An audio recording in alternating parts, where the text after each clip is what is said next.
নমস্কার, আমি পিউ। আমার সকল বন্ধুদের জানাই আমার আন্তরিক অভিনন্দন। আজকের গল্প ঈশপের গল্প, শিক্ষামূলক ছোট গল্প। গল্পের নাম কাক আর রাজহাঁস। এক যে ছিল কাক, আর ছিল এক রাজহাঁস।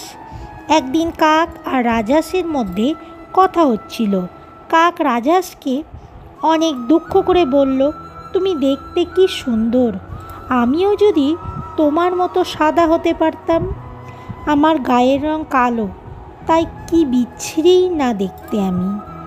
কাক বেশ কিছুদিন ধরে ভাবছিল যে হয়তো রাজহাঁস জলে থাকে বলেই তার গায়ের সব ময়লা ধুয়ে ধুয়ে ফর্সা হয়ে গেছে।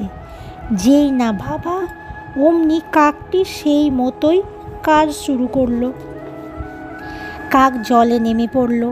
তারপর জলে বার কয়েক ডুব দিয়ে সে পাড়ে উঠে এলো।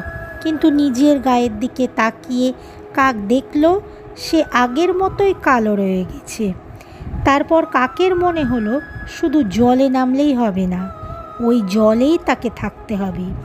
এই ভেবেই সে দিন রাত জলেই থাকতে লাগলো। কাক যতদিন ডাঙায় ছিল যত্রতত্র উড়ে গিয়ে কিছু না কিছু খাবার জোগাড় করতে পারত। কিন্তু জলের মধ্যে তো কাকের খাবার পাওয়া যায় না। প্রচণ্ড খিদে পাওয়া সত্ত্বেও কাক জেদ করে জল ছেড়ে উঠল না। এদিকে না খেয়ে খেয়ে সে ক্রমশ শীর্ণ হয়ে যেতে লাগলো।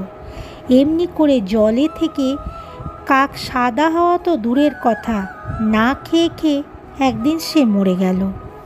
উপদেশ: জন্মগত প্রকৃতির বিরুদ্ধে না যাওয়াই উচিত।